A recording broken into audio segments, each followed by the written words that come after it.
c'est Stéphane, votre ingénieur consultant en système d'information.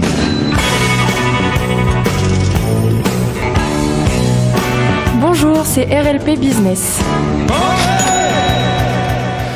Bonjour et bienvenue sur RLP Business pour un nouveau direct sur 102.3 depuis nos studios à Coulommiers-Chamiers. RLP Business, nous allons parler d'économie, d'entreprise. Aujourd'hui, nous allons parler de coaching, nous allons parler d'équitation, nous allons parler d'équi-coaching avec Claude Lheureux qui est avec nous aujourd'hui. Claude, bonjour, vous allez bien ? Bonjour, merci, oui, très bien. Alors, on en parle après les actualités de la semaine. Ne bougez pas, c'est juste après ça.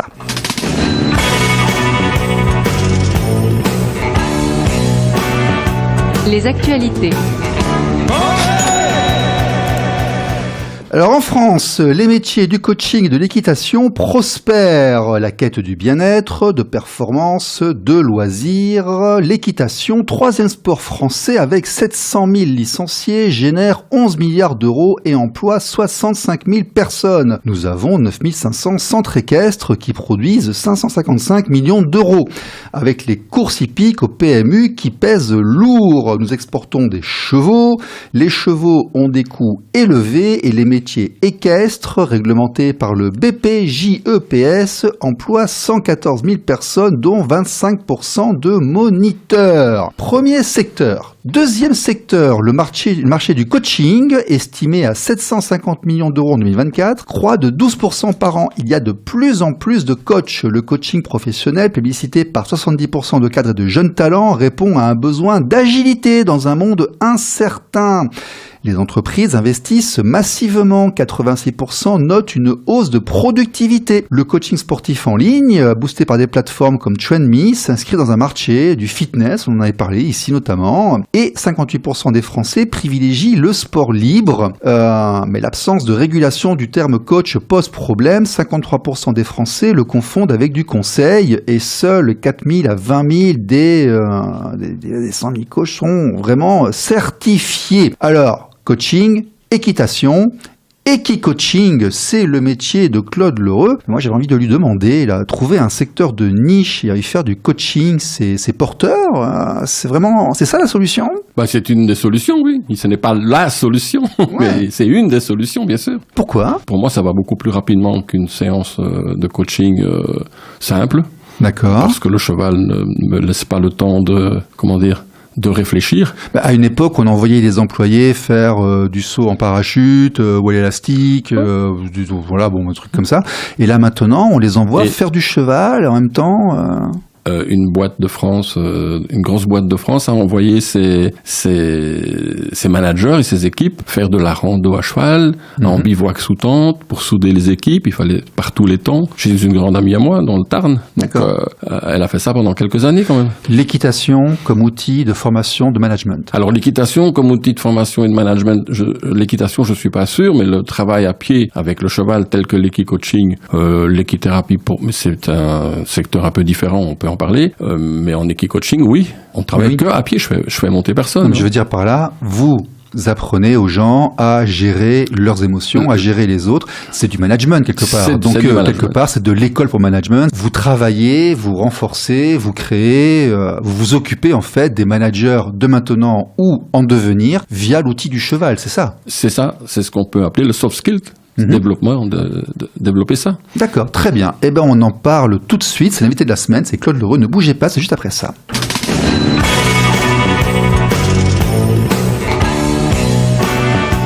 L'invité de la semaine. Claude Lheureux avec Stéphane sur RLP pour cette émission. Alors, Claude, vous êtes belge ? Oui, une fois. Oui, une fois, tout à fait. Moi, j'aime beaucoup la Belgique. J'ai beaucoup d'amis qui sont là-bas. Ce sont des gens qui sont très intègres et très fidèles. J'aime beaucoup. Et en plus, vous avez un parcours super intéressant parce que vous avez voyagé, vous avez entrepris dans plusieurs pays.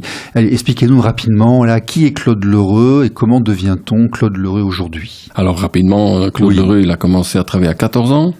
Il rêvait d'ouvrir un restaurant. Il a ouvert un restaurant à 21 ans. Il a très bien fait. Ensuite, il a... Ça s'est bien terminé ? Oui, oui. D'accord. Après, il a ouvert conjointement une société d'import-export avec une compagne en textile pour la grande distribution. En Belgique aussi? En Belgique aussi, Ouais. pendant près de 10 ans. D'accord. Après ça, il est parti vivre sur une île, des Baléares. J'ai toujours voulu faire ça, moi. Voilà, pendant 10 ans. C'était pas votre île à vous, mais c'était une île. Non, D'accord. c'était une île. C'était pas mon île.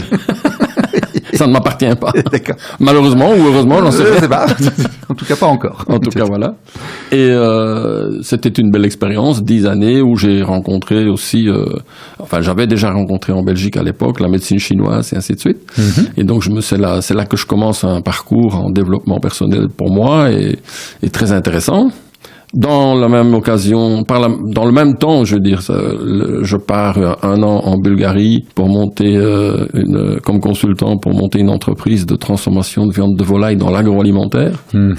Et puis j'ai été pourvu au Brésil aussi, voilà, parce qu'en Bulgarie il n'y avait pas de poules, il n'y a pas d'élevage à Vous l'époque. avez fait des poules au Brésil? Non, au Brésil. Il y a les élevages et c'est un des plus grands, D'accord. c'est un pays, le pays le plus grand exportateur de viande de Ah, mais c'est volaille. gigantesque, le Brésil, c'est C'est quasiment un gigantesque. continent. Voilà. Donc vous vous fournissiez au Brésil. La société se fournissait au Brésil et ils exportaient normalement, ils importaient en Belgique. Et là, pour une question de délocalisation main-d'œuvre, ils avaient trouvé un atelier qu'il fallait tout monter en Bulgarie. D'accord. Dans un des plus grands centres de froid de la Bulgarie à l'époque, ça a été construit par les Américains du temps des Russes. C'était à Plovdiv. D'accord. Voilà. Et c'est une base de froid qui fait faire à peu près 15 000 mètres carrés. Ah oui. On pouvait rentrer tout McCain d'un coup. Ah bon, on en met des poulets, là. Ah ouais, c'est... Nous, on n'avait qu'un petit bout, hein. D'accord, ok. Oui. Voilà, on avait qu'un tout petit bout. Voilà, j'ai tout monté. Après, il m'avait demandé de faire une étude de marché sur sur les éleveurs en Bulgarie. Il se fait qu'en Bulgarie, à l'époque, il n'y avait pas d'éleveurs de poules. D'accord. Donc, ils ont continué à faire venir les poules du Brésil. Et on décongelait, on cuisait, on désossait et on réemballait, on recongelait et ça repartait en Belgique pour d'autres transformations. Donc il reste pas grand chose de la valeur du poulet après, hein. Oui, beaucoup d'intermédiaires, oui. Voilà. Ouais. Donc là, déjà, on est en quelle année, grosso modo, là? Là, on est en 92, je crois, à peu près. 80. Ok. Donc là, ce qui est intéressant de voir, c'est que quand même, vous créez une société en Belgique, vous créez une société en Bulgarie, vous créez une deuxième société en Belgique, vous avez déjà une vision sur l'international avec déjà, vous étiez entrepreneur. Oui. Moi, j'ai toujours été entrepreneur. En fait, je suis un autodidacte et qui supporte pas la hiérarchie. Donc, c'est très difficile pour Nous moi. sommes une grande famille. Voilà. Voilà. Donc, ça vous laisse quelques difficultés de temps en temps. Hein, parce C'est vrai, absolument. Mais il faut assumer, c'est tout. Voilà, on apprend à tomber, à se relever, à se ramasser. Mes parents me disaient, tu veux pas de chef, tu fais ce qu'il faut. Tu fais ce qu'il faut. Voilà, c'est tout. C'est, exactement. voilà. Et donc, j'ai continué à faire ce qu'il fallait. J'ai travaillé un peu dans les spas, bien-être. Et puis, je suis rentré en Belgique. De la Belgique, je suis arrivé en France en 2009, je crois, 2008-2009. Aussi pour la restauration. Voilà, c'était pour relancer une grande brasserie sur Apt à Avignon. Et ensuite, j'ai rencontré mon école de coaching parce qu'en fait, ça faisait longtemps que j'avais envie de coacher des adolescents, des jeunes et ainsi de suite. Et avant ça, je vais vous faire un esprit d'escalier. Moi, oui, excusez-moi. Non, vous avez raison. Vous êtes passé par le Moyen-Orient et l'Asie. Oui, mais là, j'ai rien monté du tout. Hein. C'était pour mais l'import. ça fait rien, parce que ça compte dans votre personnalité, je pense. Oui. Vous avez passé combien de temps, en fait, en Asie et au Moyen-Orient? Alors, c'était environ 1 mois tous les 6 mois. D'accord. Un peu moins parfois. Parfois, c'était que des voyages de 8-10 jours. C'était du tourisme, vous n'avez pas été expatrié dans ces pays? Non, j'étais pas expatrié. D'accord. C'était pas du tourisme non plus. C'était pour l'import-export. En textile, c'était professionnel en même temps. C'était professionnel. Donc vous êtes allé voir comment travaillaient les gens sur place. Oui. Mais il y a un enrichissement quand même là. Oui. C'est important de voir le multiculturel. Alors, ce qu'il y avait, c'est que j'ai commencé avec le Maroc et que j'ai toujours été dans le métier du textile. Ce qui m'intéressait à moi, c'était de comprendre aussi, pas que d'aller présenter une collection à un acheteur. Ce qui était intéressant, c'était d'aller voir comment ça se passait depuis l'envoi du bouton jusqu'à la conception finale. Et puis, comment on allait tréler un conteneur, comment ça se passait, le dédouanement. La logistique. Voilà, toute la logistique. Ce qui était aussi intéressant, j'ai travaillé dans les ouvertures de lettres de crédit. Comment fonctionne l'achat à l'époque, on achetait du dollar parce que maintenant, après on peut payer, maintenant on peut payer en euros, mais à l'époque, on achetait en dollars. Donc on avait un financier qui gérait les flux du dollar pour la banque, et ainsi de suite. Donc c'était assez complexe. comme boulot. Et moi, ce qui m'a intéressé, c'était d'aller à tous les postes, un peu voir ce qui se passait. Pas de rester bêtement dans la vente, parce que vous allez voir des acheteurs qui sont, je vais dire un mot qui va pas leur plaire, mais qui sont au départ beaucoup des sélectionneurs, et après qui présentent au magasin, puisque beaucoup de magasins sont des indépendants ou pas nécessairement affiliés, sauf les magasins spécialisés comme on connaît en textile. Donc, ce qui m'intéressait, c'était ça, c'était qu'on ne me raconte pas, qu'on ne puisse pas me raconter des histoires venant de la... Bien sûr. Voilà. Je peux citer un exemple. J'ai eu le directeur d'une très grosse boîte dans le Nord, directeur textile, qui m'a appelé à la première guerre du Golfe pour me dire il est exclu que vous vous serviez d'excuses du blocage du canal de Panama. Les bateaux faisaient le tour à l'époque, comme d'un retard. Et moi, je lui ai répondu, on avait 3 têtes de banc, donc c'est vraiment des trucs avec des centaines de milliers de pièces, des dizaines certainement. Et je disais, si vous voulez pas les pièces, vous me le dites tout de suite. Hein. Moi, je les vends à quelqu'un d'autre parce que moi, je suis pas le capitaine du bateau. Oui. Donc, vous ne deviez pas accepter votre... Voilà. Et c'est ça qui était intéressant, c'était d'être au courant de tous les mouvements, comment ça fonctionnait. Voilà. Et j'ai assisté à des chargements et de déchargements de containers dans le port de Hong Kong, par exemple. C'était hallucinant, il y a 30 ans. Donc ça, c'est intéressant. Vous êtes allé voir et vous êtes allé travailler avec des gens qui étaient situés au Maroc, qui étaient situés à Hong Kong, qui étaient situés, vous m'avez dit, en Malaisie, c'est ça? Non. En Indonésie. En Indonésie. Et en Inde. Et en Inde, et ok. Et il m'avait dit aussi au Moyen-Orient, Bangladesh, ou je sais plus. J'ai fait un petit tour au Bangladesh. Mais c'était pas, voilà. Mais on peut voir qu'il y a des différences culturelles, et on peut voir qu'on ne manage pas les gens de la même manière. Par exemple, je sais que quand j'avais mes ingénieurs thaïlandais, je ne leur parlais pas de la même manière à mes ressources que, autrement ça marche pas. Et c'est le problème de l'outsourcing, c'est le multiculturel. C'est là que beaucoup de gens se cassent la figure lorsqu'ils font de l'international, c'est qu'ils vont commencer à parler aux gens qui sont en Inde, au Maroc et autres, comme à leurs voisins ou à leur staff, et là, ça passe pas. Ça, c'est exclu. Eh bien oui. On peut pas... moi, ce que j'ai retrouvé dans l'intérêt de travailler, c'était cette multiculture. Oui. C'est pour ça que je suis jamais resté en Belgique, parce que je trouvais ça trop étroit, en final. Oui, mais il faut savoir voir le monde, oui, bien sûr. Et que je crois que les jeunes d'aujourd'hui doivent s'ouvrir vraiment au monde pour comprendre. Les voyages forment la jeunesse. Voilà. Et c'est vrai, c'est un vrai dicton, et c'est un dicton qui s'applique. Voilà. Et donc, mais ce qui était intéressant là-dedans, c'est justement de s'adresser aux gens, avec leur système à eux, leur vie à eux, c'était de rentrer dans la population. Bien sûr. J'ai un ami qui m'a dit un jour, j'étais déjà là-dedans, je crois, je travaillais déjà. Oui. Il m'a dit, Claude, je comprends, je trouve que tu as une qualité énorme. Moi, j'ai trouvé ça étonnant. Ce qu'il m'a dit, c'est que tu peux parler à un ouvrier en salopette et à un premier ministre avec un col et une cravate. La manière dont tu vas changer, c'est hallucinant. Oui. Il l'avait vu faire avec la flexibilité. Et puis la gentillesse aussi pour obtenir des choses, parce qu'on n'obtient pas avec des bonbons et un bâton, on obtient avec... Mais en comprenant très souvent, de comprendre la position et apprendre quelques mots, ne fût-ce que quelques mots, même si on comprend pas tout. Faire un pas vers l'autre, bien sûr. Voilà. Apprendre le merci en chinois, apprendre le bonjour en arabe. Enfin, à l'époque, c'était l'Afrique du Nord, c'était le Maroc-Tunisie. Et puis, ce sont deux mentalités différentes, le Maroc et la Tunisie. Et c'était vraiment très intéressant de ça. Voilà. D'accord. Bon, donc là, c'est bon, on a posé le cadre de la personne. Et l'équitation. Vous avez fait du cheval, vous aimez les chevaux? Alors non, moi j'ai fait une réparation. Moi. J'avais un grand-père qui était boucher chevalin avant la guerre. Mon Dieu. Et qui était dans les courses après-guerre. D'accord. Et qui était un sosie de Jean Gabin. Ah. Voilà. Il avait les mêmes costumes pieds de poule, la même casquette. Bien, là. Voilà. Je sais pas, c'est pas ce qu'on a dit dans la famille. Voilà. Après, c'est sa vie, quoi. Oui, bon, d'accord. Et donc, et il faut savoir que quand j'ai commencé avec les chevaux, au début, quand j'ai rencontré le cheval pour la première fois, j'avais, à peu près 37, 38 ans et j'étais allergique. Je faisais des allergies de peau. Oh. Et ce sont les chevaux qui m'ont guéri, en fait. Ah ouais. À vouloir travailler avec eux, je me suis désensibilisé à leur contact. D'accord. Petit à petit, j'ai travaillé sur la désensibilisation. J'étais aussi très accro aux produits laitiers, donc je me suis désensibilisé un peu aux produits laitiers. Voilà, et ça a bien fonctionné. Et aujourd'hui, j'ai un petit peu de difficulté au moment des changements de saison, mais sinon c'est tout. C'est terminé.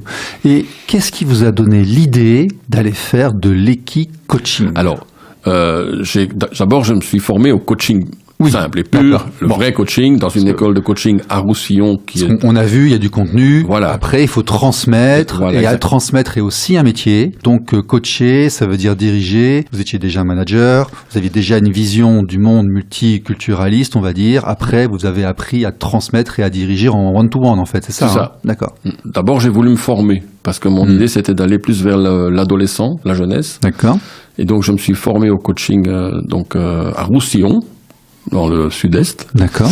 avec une école de coaching qui s'appelle, voilà, le nom m'échappe, mais le coach, c'est Gilles Guillon. Et j'ai travaillé avec lui, puis je me suis formé aussi, j'ai un master en PNL. Et en même temps, après la formation, il y avait quelque chose qui me... Richard Bandler, John Grinder, Oui, PNL, voilà, le PNL. mouvement des yeux. Exactement.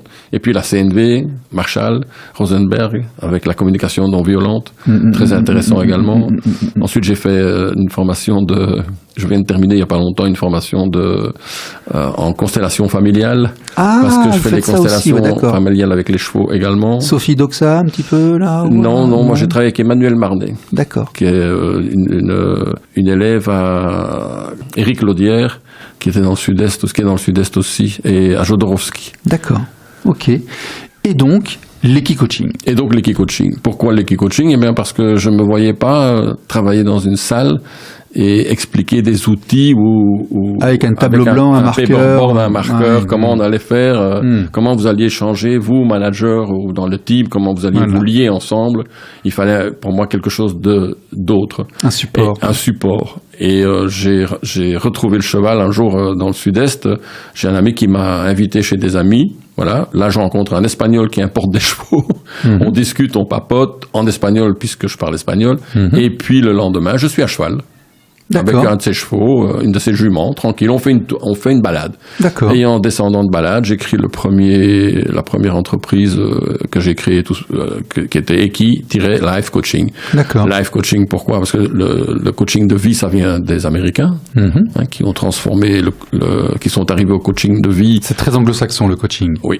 Ouais, c'est partie des bonnes choses qu'ils nous donnent, on va dire. Ouais. C'est parti du mode du coach, dans le temps, quand on avait les voitures tirées par les chevaux, les calèches et ainsi de suite. C'était un coach qui était au-dessus. Ah oui. En anglais, c'est coach. D'accord. Et ça vient de là.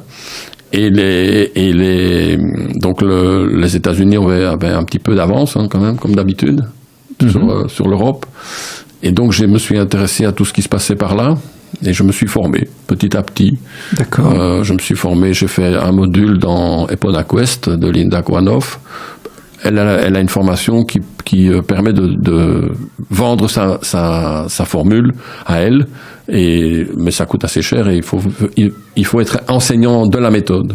Je n'avais pas envie de devenir enseignant de la méthode parce que, comme je vous l'ai dit, je suis un autodidacte. Vous vouliez pas rentrer dans la franchise et non, moi je voulais plutôt. Je suis un curieux, donc j'ai fait plusieurs centres, j'ai rencontré plusieurs personnes sur mon chemin qui sont arrivées comme ça. J'ai rencontré des dresseurs de chevaux, j'ai rencontré les frères Pignon. D'ailleurs, Jean-François Pignon vient ici à Bergerac le 1er et le 2 juillet. D'accord. Intéressant à rencontrer. J'ai rencontré son frère Frédéric. J'ai rencontré Isabelle Penet qui a écrit 3 bouquins et j'ai rencontré plein de gens autour du cheval et de l'équi-coaching. J'ai rencontré Claire Morin qui est une grande médiation, qui fait de l'équi-coaching, la médiation animale et qui était une cavalière avant de très haut niveau aussi, et qui a travaillé ici, d'ailleurs en Dordogne, à un moment donné, dans son métier de cavalière, d'enseignante. Et voilà, donc encore une fois, curieux de voir et de connaître. Je n'ai jamais monté une propre structure. J'ai travaillé avec beaucoup de structures différentes, ce qui m'a permis de rencontrer pas mal de chevaux différents. Alors, et de caractères différents. L'équi-coaching, ça sert à quoi? Qu'est-ce qu'on peut faire avec? Qu'est-ce que ça apporte aux gens? En quoi c'est bien? Dites-nous. Alors, c'est une pratique d'accompagnement assistée par le cheval, d'accord, qui permet, disons, un développement du potentiel individuel ou collectif. C'est beaucoup travaillé dans le cadre d'objectifs professionnels ou personnels. Un exemple, après le Covid, il y a eu beaucoup d'infirmières qui ont changé qui ont décidé d'arrêter le métier, Oui. qui savaient pas trop ce qu'elles allaient faire. On en a viré beaucoup aussi. On en a viré.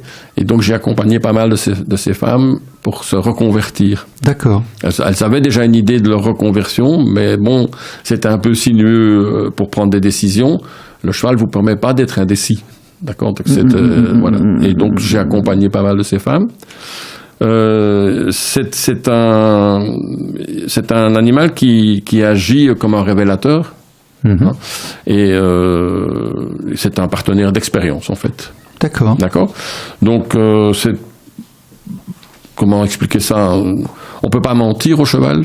Moi, je dis toujours qu'à moi, vous pouvez raconter ce que vous voulez quand vous êtes face à lui. Et ça s'est vérifié tout le temps, et ça s'est vérifié il n'y a pas encore très longtemps. Parce que je crois que vous avez reçu ici Xavier Van der Hagen du BBE. Oui, Xavier, on te salue. Je Voilà. voulais faire un petit coucou à la fin, effectivement. Et vous donc, êtes un ami de Xavier, d'ailleurs, Van der Hagen, oui, du oui. BBE. Hein. Et en fait, en parlant de rencontres et d'autodidacte dans la vie, un jour, je l'avais vu sur YouTube à lui. Et je me disais, il fallait que je rencontre ce mec un jour. C'est parce que ça m'intéressait, son stand-up. Et je l'ai retrouvé en rentrant dans le BBE sans savoir qu'il était là, parce que ce jour-là, il n'y était pas. D'accord. Je me suis assis à côté de lui à la brasserie à Bergerac, sans savoir, c'est en me retournant, en se regardant l'un l'autre que j'ai dit, mais moi je vous connais, je vous ai vu sur YouTube, et le gros truc qui nous a reliés, c'est qu'en fait, nous avons fait la même école de coaching. Ah, d'accord. Oui, c'est un bon point de départ. Oui, voilà. C'est un bon point de départ. Pour revenir donc à ce qu'on parlait Oui. en liquid coaching, comment devenir, il y a des conditions d'accès et tout ça aujourd'hui, mais qu'est-ce que ça Et apporte? très clairement, qu'est-ce que ça apporte? Qu'est-ce Pourquoi que est-ce ça que apporte moi, par exemple, quelle est Alors- votre offre, elle se propose, qui vient vous voir? Ce sont des particuliers, ce sont des Alors- professionnels, c'est pour qui? Ça peut être un particulier, ça peut être un professionnel, ça peut être un professionnel et son team, ça peut être un adolescent. D'accord. J'ai coaché pas mal d'adolescents. D'accord. Sur le site web, on les retrouve. On retrouve pas mal de témoignages, d'ailleurs. Ça peut être des personnes en perdition, en perte de repères. On va travailler 5-6 séances minimum. Là, aujourd'hui, même, je propose plutôt des séances sur 3-6 mois. Parce que pour avoir un accompagnement qui sort, parce que 3 séances, c'est très court, en fait, en changeant de travail. Ça peut être pour un objectif, un manager qui a besoin qui se fixe un objectif. Alors nous, on travaille beaucoup sur le management consensuel, pas sur le management de rapport de force. Parce que je crois que plus on met la pression à quelqu'un, moins ça va fonctionner. Plus on lui donne un objectif et on lui fait confiance, plus ça peut fonctionner, en fait. De toute façon, comme on l'a dit en off, le cheval, il fait 500 kilos. Alors, c'est ça. C'est et un s'il animal- veut pas, si on lui dit pas comme il faut, ça va pas. Nous ne pouvons- voilà, c'est pour tous les gens qui croient que le contrôle existe dans la vie, en fait. Qui croient que nous contrôlons nos vies. Que nous contrôlons tout. Ou que nous contrôlons tout. Parce qu'on ne peut pas tout contrôler, bien Voilà. sûr. Dans une entreprise, un entrepreneur ne peut pas tout contrôler. Bien sûr. Il a besoin de gens dans la restauration. Puis nous sommes très indépendants et individualistes en France. On a vraiment besoin d'apprendre à travailler collectivement, ensemble, et le cheval est un très bon support. Moi, j'aime beaucoup les chevaux pour ça. C'est que, quelque part, il y a une espèce de transmission émotionnelle, non verbale, qui se met en place, et on n'est pas en train de lui dire où mettre les pieds, où mettre... voilà, c'est vraiment... En fait, on va travailler que sur le ressenti. Oui. On va travailler que sur l'inconscient de la personne. Oui. Et c'est elle qui fait ses prises de conscience. Un coach, c'est pas un conseiller. Hein. Un coach, un bon coach va amener la personne à trouver elle-même la solution. Ouais. Et le cheval, parfois, dans les outils que je propose, il faut trouver la solution. Le management, c'est faire faire, et donc on va aller à un objectif, il faut atteindre quelque chose, et c'est avoir le moyen d'atteindre cette quelque chose. Exactement. Comment vous démarchez vos clients? Parce que maintenant, à votre compte, vous avez des clients. Qu'est-ce qui va faire que des gens vont aller voir Claude Lheureux et ses chevaux? Quel est le discours? Alors, je sais pas, en fait, un coach, c'est un peu comme un médecin. D'accord. Vous n'allez pas trouver un coach comme ça. Donc c'est du relationnel. C'est du relationnel. D'accord. Et ensuite, je crois qu'il y a la même déontologie qu'en médecine. On ne va pas parler de Pierre-Paul Jacques qui est venu chez moi, ou d'un artiste ou des choses comme ça. Je ne vais pas citer des noms, d'accord. Et pourquoi on viendrait chez moi plus que chez un autre? Ça, je crois que c'est une question de feeling. J'ai beaucoup de gens qui m'ont trouvé par Internet, qui m'ont dit, moi, ça me parle ce que vous dites, ça me convient. Ça me convient, ça me rassure, la façon dont vous en parlez, la façon dont vous proposez. Et je propose toujours aussi une séance de découverte. Alors je vois un magnifique site qui est très bien fait, qui est très joli, qui s'appelle claudelereux.com. Donc Claude, C-L-A-U-D-E L-H-E-U-R-E-U-X.com. Avec un nom comme ça pouvait que bien se passer. C'est quand même extraordinaire. Et on voit formation et coaching, présentation, stage, communication intuitive. Les chevaux au son des accords Toltec. Alors ceux qui connaissent les accords Toltec vont comprendre de quoi il s'agit. Je pense que vous faites les choses en harmonie avec la nature. Alors ça, c'est un stage qui n'existe plus, mais je l'ai laissé sur le site parce que c'était vraiment très parlant de voir que les accords Toltec peuvent rentrer au sein des écuries, au sein des choses comme ça, des gens, la manière dont ils se parlent, comment ils prennent les choses et ainsi de suite, quoi. Alors, le cheval, un excellent médiateur, le rôle de l'équicoach, équicoaching et vie professionnelle. Objectif de la formation, développer votre capacité d'observation, identifier la place de chacun dans le groupe, identifier le ou les leaders, distinguer domination et leadership. Très important ça, on confond très souvent les deux. Développer votre agilité émotionnelle, mais en fait, c'est du management tout ça, là. C'est que du management quelque part. C'est apprendre à savoir se positionner dans la vie, savoir dire oui, savoir dire non. C'est de la gestion de groupe. C'est de la gestion de groupe. Moi, je retrouve dans votre descriptif ou descriptif ce que je retrouve dans les livres pour managers, pour gestion de groupe, ce genre de choses. Mais il y a des livres qui ont été écrits sur l'équicoaching et le management. D'accord. Tout à fait. Ok. Ok. Et alors, ça se passe où ? Alors, ça peut se passer dans une écurie lambda. Moi, je travaille dans 2 ou 3 écuries différentes ici. D'accord. Là où on me laisse la place. En tout cas, c'est en Dordogne. C'est en Dordogne. Il faut vous le dire un peu à l'avance. Voilà. Vous faites vos réservations à tel ou tel endroit. Vous avez vos endroits où vous pouvez exercer. J'ai un endroit personnel aussi actuellement sur Saint-Michel de Villadex. Voilà. Et puis je peux travailler dans toute la France aussi. S'il faut se déplacer, je me déplace. Il suffit qu'il y ait un cheval ou des chevaux sur place. Et en fait, le cheval n'est pas la finalité, c'est un moyen de transmettre l'enseignement. Le cheval, c'est vraiment, je crois, lui l'enseignant. Je ne suis que l'humble traducteur. Bon. Je mets des mots sur l'invisible. Claude Lereux, Equicoaching, dites-moi, qu'est-ce qui vous attend? Quel est le futur de cette activité? Vous allez vous développer, faire une franchise, une marque, un bouquin? Non. Je prépare une conférence pour la fin de l'année. Avec Xavier, ça, avec Xavier, un one-man show. Un one-man show. Je crois, le titre était encore un peu flou, donc je sais pas si je dois le donner tout de suite. C'est vous qui voyez. On le répétera pas trop. On va pas trop le répéter. Tout est possible. Tout est possible. Voilà le titre. Par Claude Lereux, autodidacte. D'accord. Voilà. Je suis aussi sur une plateforme qui a été créée par Xavier, qui s'appelle mes.formation.professionnel.fr. Ce qui permet d'avoir tout ce qui est OPCO et ainsi de suite.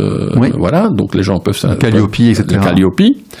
Calliope vous finance. Ah oui, Calliope finance. Oui. D'accord, super, magnifique. Voilà, Calliope peut me financer, oui. D'accord. Voilà. Ok. Claude, merci beaucoup d'être venu. Merci à vous. Je répète, claudelereux.com. C'était une bonne émission. Je vous dis à vous tous à la semaine prochaine. Et puis Claude, encore merci d'être venu. Merci à vous.